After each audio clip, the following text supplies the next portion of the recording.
birthday to you, to you. Happy birthday to you, happy birthday to you. Okay, ঠিক আছে ধন্যবাদ। হালকা করে লাগাই দিবেন। Happy birthday।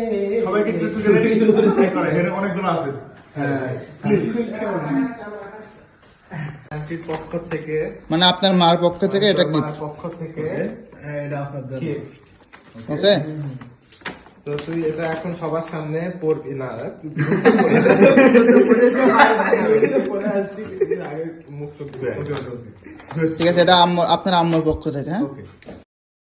আজকের সকালটা প্রতিদিনের মতনই, কিন্তু আজকে একটু স্পেশাল আমার জন্যে। কেন বলতে পারেন, আজকে আমার একমাত্র ছেলের জন্মদিন, কিন্তু আমি এমনই একটা দুর্ভাগা মা যে তার জন্মদিনে তার জন্য স্পেশাল কিছু করতে পারলাম না। গত বছরও আমি করতে পারিনি, এবারেও তার জন্য কিছু করতে পারলাম না। প্রত্যেক দিনের মতন সকালটা এভাবে আসে, কিন্তু স্পেশাল সকাল কিন্তু সবসময় আসে না। প্রতিদিনের মতন সূর্য উঠেছে নিজ গতিতে, গাছপালাগুলো নিজের রঙে রং ছড়িয়েছে, কিন্তু একটা মা হিসাবে আমার ভিতরে আনন্দ আসেনি। তো চেষ্টা করেছি আজকে আমি আমার ছেলেকে না বলে একটা সারপ্রাইজ দেওয়ার জন্য। কতটুকু সার্থক হব বা সম্পূর্ণ হবে এই সারপ্রাইজটা আমি জানি না। তো আজকের ভিডিওটা অবশ্যই আপনারা দেখবেন লাইক দিয়ে, এবং আমার পাশে থেকে সাবস্ক্রাইব করে দিবেন। আর আমার ভিডিওর ভিতরে যদি আপনাদের কোনো মোমেন্ট, কোনো মুহূর্তটা ভালো লেগে থাকে, তাহলে আমার পাশে অবশ্যই থাকবেন। আমি বেশ কয়েকদিন হলো ভিডিও দিতে পারিনি, কারণ আমার বাসাতে মিস্ত্রি কাজ চলছিল। সব কিছু মিলে আমি ভিডিও কেন যেন দিতেই পারিনি। মাঝে মধ্যে চেষ্টা করতাম যে একটু ভিডিও দিই, কিন্তু আমাদের এই গ্রামের বাসায় মিস্ত্রিদেরকে রান্না করে খাওয়াতে হয়। তারপরে বাসার ভিতরে যে কাজগুলো হচ্ছে, সে কাজগুলো যে কি কষ্টদায়ক, যারা ঘরে আছে এবং ঘরের ভিতর থেকে ঘরে মিস্ত্রি কাজ করে, সেই ঘরের অবস্থা যে কত খারাপ হতে পারে, বাজে হতে পারে, যারা করেছেন তারা একমাত্র জানেন। তো আমার কাছে এটা ব্যতিক্রম কিছু না, এরকমই অবস্থা হয়েছে। তো সব মিলিয়ে আপাতত আমি এখন একটু একটু করে সব কিছু আবার গুছিয়ে নিচ্ছি।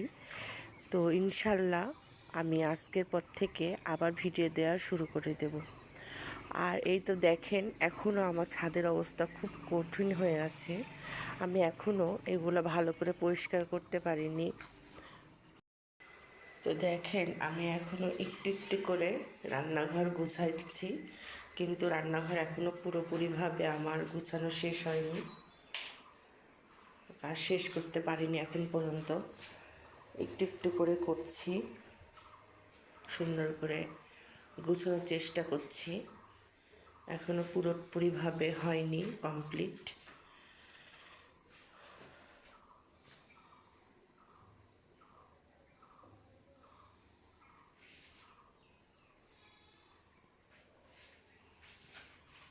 সকালটা কি সুন্দর রোদ উঠে গেছে। কালকে রান্না করা ছিল, একটু আছে। এখন একটু চা বানাবো।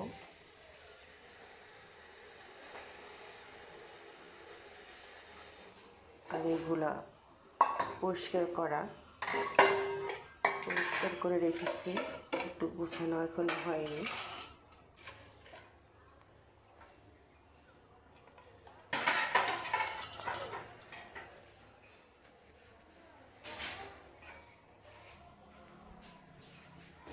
অনেক কিছুই করতে হবে। এখনো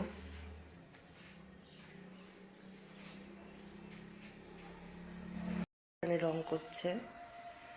রঙগুলা নিজেরাই করছি, কারণ এটার জন্য রং মিস্ত্রি অনেক টাকা নিয়ে নেয় সামান্য একটু রং করতে আসার পরে। তো প্রত্যেকটা জানালা দরজা আপনার ভাইয়াই প্রত্যেকবার রং করে থাকে, বাসাতেই সিরিজ দিয়ে আমরা এটা ঘষি, আর এটা থেকে রং কিনে নিয়ে আসি, মিস্ত্রি খরচটা বেঁচে যায়। তো পুরোপুরি যখন হয়ে যাবে তখন অবশ্যই আপনাদের মাঝে শেয়ার করব।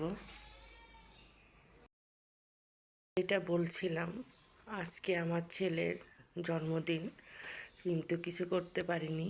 তো চেষ্টা করেছি একটু সারপ্রাইজ আজকে দেওয়ার জন্য। তো বেশ কয়েক মাস ধরে এটা একটা প্ল্যান করছিলাম। ওর সাথে যে ওর রুমমেট থাকে, তো ওর ছেলের সাথে আমি একটু কথা বলে প্ল্যান করে রেখেছি যে বাবা আমাকে একটু এই কাজটা তুমি করে দিবা আমার হয়ে। তো বলছি ঠিক আছে আন্টি, আমরা যেহেতু ওকে সারপ্রাইজ একটা মানে দিব বার্থডে, তো এর ভিতরে আপনিও থাকবেন। তা আমি বললাম যে হ্যাঁ অবশ্যই। আর ওরা কিন্তু যথেষ্ট আমার ছেলেকে ভালোবাসে। তো আমিও বলেছি যে তোমরা একটু ওর পাশে থাকবা যেন সে মন খারাপ না করে। দেখছেন সব কিছু এলোমেলো হয়ে আছে, আমি কিন্তু ভালোভাবে কোনো কিছু গুছাতে এখনও পারিনি। প্রত্যেকটা জিনিস এখনও ভালো করে গুছানো হয়নি। আর কাজ তো ঘরের কাজ খুব মানে নাজেহাল হয়ে যায় ঘরের ভিতরে কোনো মিস্ত্রি কাজ করলে।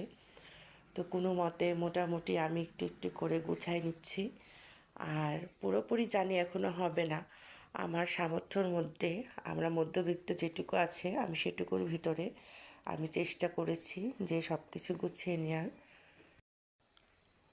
তা আস্তে আস্তে একটু একটু করে আগে গুছাচ্ছি, যেহেতু এখনও সময় আছে। আর এই ঘরগুলো এখনও রং করা হয়নি, এগুলো এখনও রং করতে হবে। এই দুটো রুম এখনও সিলার করা হয়নি, যেহেতু ওই পাশটা কমপ্লিট করেছি কোনো মতে, পুরোপুরি এখনও করতে পারিনি। তো এখানে আপনাদেরকে কিছু কথা আমি শেয়ার করি। আমার ছেলের সাথে যে তার রুমমেট থাকে, অবশ্য আমার ছেলের অনেক বছরের সিনিয়র, কিন্তু একই ইউনিভার্সিটিতে পড়াশোনা করে, সেক্ষেত্রে ওরা একই অ্যাপার্টমেন্টে থাকে। তো ওকে আমি বললাম যে বাবা তুমি একটু আমার হয়ে একটা গিফট কিনো, যেহেতু আমি একটু একটু করে টাকা গুছিয়েছি শুধু আমার ছেলেকে আমি গিফট করব বলে। তো আমি বললাম যে আমার সাধ্যের মতন একটা ভালো দেখে গিফট তুমি কিনো, আর সেটা আমার হয়ে তাকে সারপ্রাইজভাবে দিয়ে দিবা। কারণ গত বছরও আমি তাকে কিছু দিতে পারিনি, এই বছরও দিতে পারলাম না, 2টা ঈদ চলে গেল তাও কিছু করতে পারিনি, তার জন্য মনটা খুবই খারাপ। তো সেজন্য আমি চাইলাম যে এবার কিছু একটা তাকে দিতে হবে। এর জন্য আমি আমার মতন করে একটু একটু করে টাকা গুছিয়ে রেখেছি যেন তাকে কিছু আমি গিফট করতে পারি।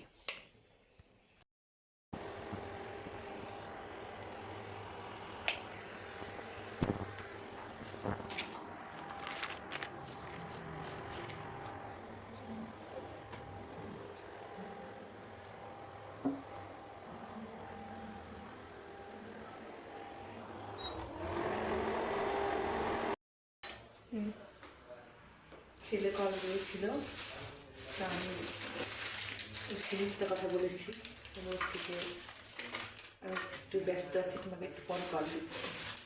কারণ আমি এদিকে ফাঁকে এগুলো গুছাই, আর ওদেরকে সব ডাক দিয়েছে, এখন আসেনি, আসবে। আপনাদের ভাইয়া নামাজ পড়ছে, নামাজটা তাতে হয়ে যাবে। এই যে কেকটা আমি রেডি করে নিই। এদিকে নুডলস দেখা এই যে এদিকে পাস্তা রান্না করেছি, এখনো গরম আছে, শসা কাটা হয়ে গেছে। তো আজকে হালকা পাতলা নাস্তা দেব।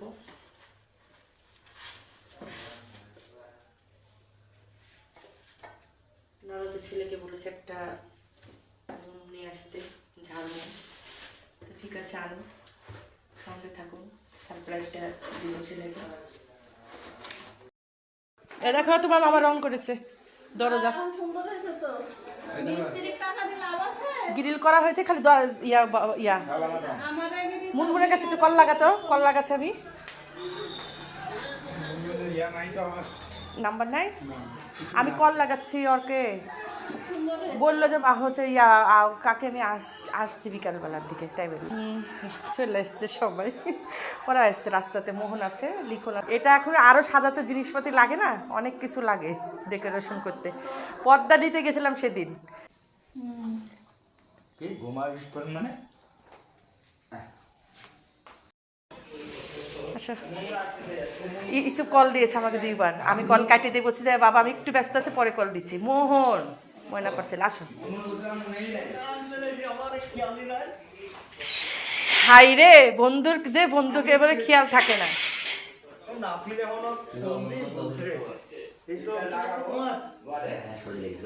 আসো এই মোহন, এই শোনো, এখানে সবাই মিলে আগে বসে থাকবো, আমি সব খাবারগুলো সব রেডি করবো, ওর কাছে কল দিব আগে, দিয়ে তারপরে এখানে শুন, এখানে বসবি, দিয়ে এখানে ইয়াটা ধরাবি, ধরে জোরে চিল্লাবি হ্যাপি বার্থডে ভাইয়া বলে, কথা বুঝতে পেরেছিস? এখানে বসবি, তারপরে আমি আসছি কেক কাটার মধ্যে। যা তোরা দাও, বোতল দাও, বোতল দাও।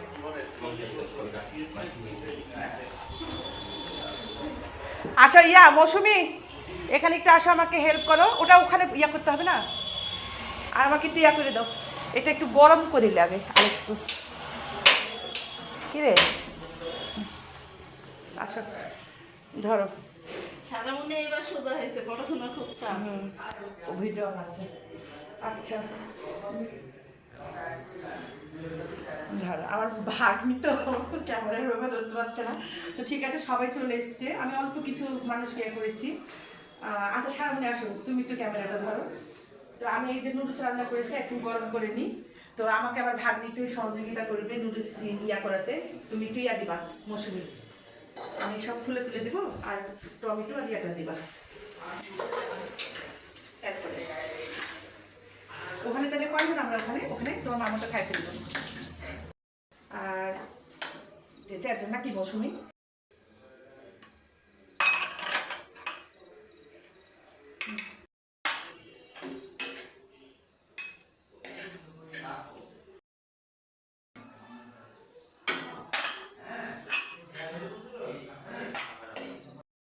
নাও, আমি ওটা কেকটা নিয়ে আসি, তুমি টিরেটা নাও। দাঁড়াও, উনি যাচ্ছে, দাঁড়াও। সেভেন সিস্টারে করতে চাইছিল, পারেনি। আগে ধরাবি না, আমি একটু কথা বলছি, ধর। এই সামনে যাবে ব্যাটারি লেন আছে, সেটাকে ভিডিও করে সবাই ঘুরে ঘুরে। এই পুশ কর না, এই মোবাইল করে তো, টিভি পুশ কর না। আমি এখানে মাছটা ওটা যাবে না, মাছটা ঠিক জায়গাটা একটা কেটে সারামনি এখানে একটু ইসুকে দেখা দাও, ঠিক আছে, ঠিক আছে। গেলে এই ধোয়াশি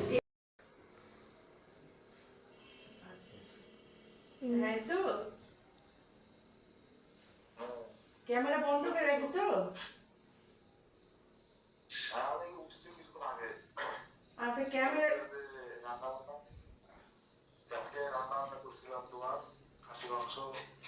birthday to you, happy birthday to you, happy birthday, happy birthday, happy birthday dear Yusuf. হ্যাঁ লা লা লা লা Yusuf, it's for you. মামা খায়। আচ্ছা ঠিক আছে, হ্যাঁ আপনার সারামনে খায় দেন। আচ্ছা আমি কাটাকাটি শুরু করব, লাগাইলো। আচ্ছা হ্যাপি বার্থডে। আমার আমার আমার উপহারটা কেমন লেগেছে, গিফটটা? আমি ওটা হচ্ছে পড়ছিলাম, ওটা একটা ছবি তুলছিল ভাই। এটা দাও, এগুলো দিয়ে দাও, এগুলো দিতে থাকো, এগুলো ঠান্ডা হয়ে যাবে তো। হচ্ছে দাও, হচ্ছে না বলিস কি সারপ্রাইজ কি হয়েছিস? একদম মৌসুমি চামচ এটা দাও। মনে দাও এটা। আমি তো তোকে এটা এটা আমাকে সারাই বলতেছে রাখছি মৌসুমীকে দিয়েছো আচ্ছা বাবু খাও। সাহারিয়া ও এই গিফটটা কি কালকে তোকে রাখতে খারাপ খাও রে। দিয়েছে খাও। আচ্ছা তো তাহলে তো ভালোই বলছে আন্টি হচ্ছে আর আমি দেখেন এখানে আপনাদের ভাইয়া আমাদের নাস্তা খাওয়া শেষ, তারপরে যে আরসি খুলছে প্রাণাপ বাংলাদেশ ব্র্যান্ড কোম্পানি, এখন এটা একটু খাবো। তো আজকে ছোটোখাটো একটা বার্থডে হলো, এটা দিয়ে তো জ্বালাইছিলাম।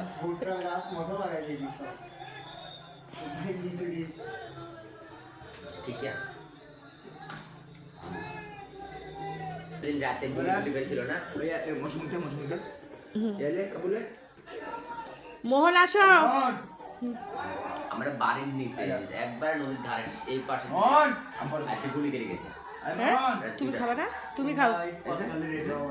ওরে বাবা দেখো আমাদের দেখো আরসি